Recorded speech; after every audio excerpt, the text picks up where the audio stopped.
Hi friends केमिति अछंती आपण माने आशा करूछि आपण माने समस्ते भलरे थिबे। तो देखंतु आपण माने समस्ते वेट करी थिले कि ओडिशा पुलिस रो केबे वैकेंसी आसीबो। तो से पई ऑलरेडी गवर्नमेंट वर्तमान पई डिक्लेयर कर दैछंती यार वैकेंसी केबे आसिया को जाउछि।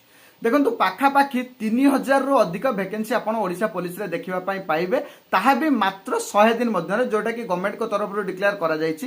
कारण आगुरु बहुत थर मु आपण माने पई वीडियो बनैछि, ऑफिशियल नोटिफिकेशन दिया जायछि, एग्जाम कैलेंडर रे दिया जायछि, किंतु वैकेंसी आसी पारि नाही। किंतु एथर पुणी मध्य मुख्यमंत्री को द्वारा कुआ जायछि जे गवर्नमेंट द्वारा कुआ जायछि कि 100 दिन मध्यरे 3000 रु अधिक पुलिस पोस्ट रो वैकेंसी जो रहिछि ताकू पूर्ण करा जिवो। माने देखंतु जेउथरे कि कांस्टेबल रहइबो हमर 700 रु अधिक एसआई पोस्ट रहइबो एवं कम्युनिकेशन कांस्टेबल मध्य रहिबो। तो आपण माने जदी पुलिस जॉब पई प्रिपरेशन करूथिले ताले जदी आपण माने मनरे आशा भांगी जाइतिला ताले प्रिपरेशन बंद कर देथिले ताले पुणी प्रिपरेशन आरंभ कर दियंतु। कारण देखंतु एथिरे रिटन तो एते हार्ड होबनी, किंतु आपण फिजिकल निहाती प्रैक्टिस रखंतु। काइना बेसिकली मेल मानक पई जो माने पुरुष मानक पई टिके फिजिकल टा कष्ट होबे, कारण अधिका समानकर कंपटीशन टी थाए एवं फीमेल माने जो माने इंटरेस्टेड अछंती तो से माने मध्यम कोशिश करंतु। वर्तमान पई ट्राई कर आरंभ कर दियंतु, रनिंग आरंभ कर दियंतु, जंप आरंभ कर दियंतु, सेमानकर फिजिकल ट्रेनिंग आरंभ कर दियंतु। एवं आमर जो रिटन एग्जाम पई जो सिलेबस थिला पूर्व एरे तो सही सिलेबस अनुसार आपण पढ़ापढ़ी स्टार्ट कर दियंतु।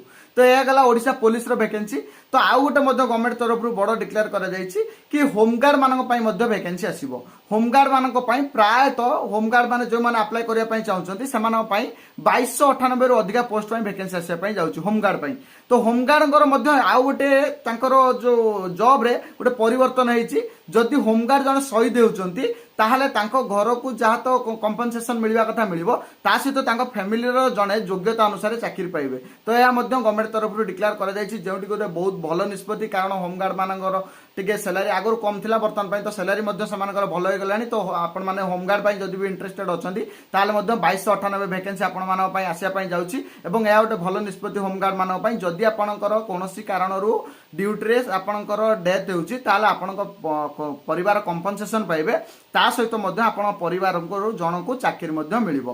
तो या होचिला जदि आपण माने प्रिपरेशन करिया पई चाहुचंती तो आपण मानक पई सिलेबस मध्य नै आसीबे। आपण सिलेबस अनुसार प्रिपरेशन स्टार्ट कर दियंतु। आपण निहाती पुलिस जॉब टी पाइ परबे। एवं जेबे वैकेंसी आसीबो ऑफिशियल जेबे नोटिफिकेशन आसी जिवो अप्लाई स्टार्ट हे जिवो, मु मध्य आपण को अप्लाई करी देखे देबी एवं केमिति आपण प्रिपेयर हेबे ता गोटे मध्य स्पेशल वीडियो बने देबी। आपण जदि मो चैनल ले प्रथम अछंती ताले मो चैनल को सब्सक्राइब करी बेल आइकन को दबे देबे। देखा हबो नेक्स्ट वीडियो रे। Thank you.